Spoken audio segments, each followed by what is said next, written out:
നീ എന്താ വടി വിഴുങ്ങിയ പോലെ നിൽക്കുന്നേ? വന്ന് മാപ്പ് പറയടി. ഇറങ്ങി പോന്നെങ്കിൽ പോട്ടെന്ന് വെക്ക്. ഞാൻ ചെയ്യാത്ത കുറ്റത്തിന് മാപ്പ് പറയാനൊന്നും എന്നെ കിട്ടില്ല. ഓഹോ, അങ്ങനെയാണോ കാര്യങ്ങള്? എങ്കി എന്താ വേണ്ടതെന്ന് എനിക്കറിയാം.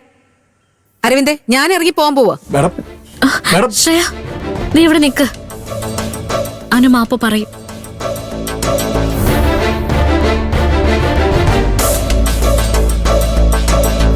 മോളെ, വേറൊന്നും ചിന്തിക്കണ്ട. ഈ കുടുംബത്തിന് വേണ്ടിയാന്ന് കരുതിയാ മതി. ഒന്ന് മാപ്പ് പറഞ്ഞേക്ക്.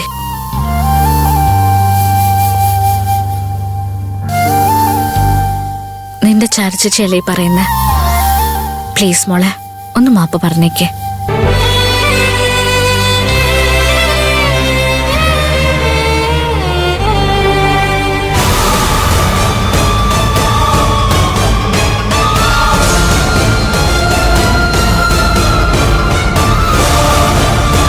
സത്യം എന്താണെന്ന് നിങ്ങൾക്കറിയാം.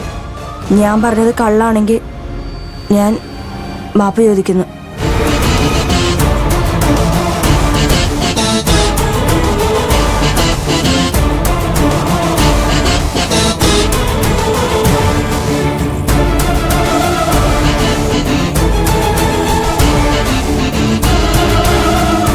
മതി മാഡം. മാഡം വാ ഇങ്ങോട്ട്. ചേച്ചി, എനിക്ക് കടുപ്പത്തിലൊരു ചായ വേണം. വാ അരവിന്ദ്.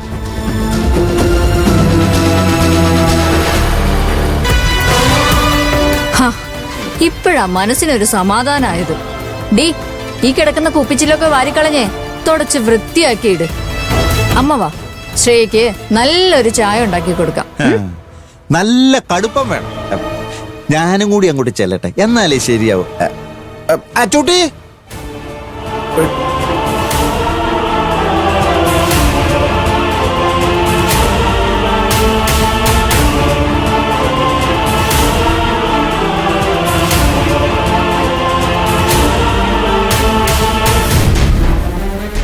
പാത്രം അറിഞ്ഞ ഭിക്ഷ വിളമ്പാവൂന്ന് പഴമക്കാര് പറയും.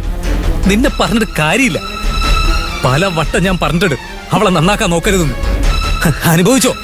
പിറകെ നടന്ന് മാപ്പ് പറഞ്ഞോ? ഇനി ഒരു കാര്യത്തിന് എന്നെ വിളിച്ചേക്കരുത്. സങ്കടം പറഞ്ഞോണ്ട് വരികയും വേണ്ട. കേട്ടല്ലോ?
ആദ്യം സത്യം സത്യമായി തന്നെ പറയുന്നു, എന്നെ വാനോളം പുകഴ്ത്തുന്നു. അതെല്ലാം കഴിഞ്ഞ് സത്യം അതല്ലായിരുന്നുവെന്നും ആ ധീരകർമ്മം ചെയ്യിച്ചത് ചാരുവാണെന്നും ചാരു തന്നെ അനുവിനെ കൊണ്ട് പറയിപ്പിക്കുന്നു. എങ്ങനെയുണ്ട് പരിപാടി?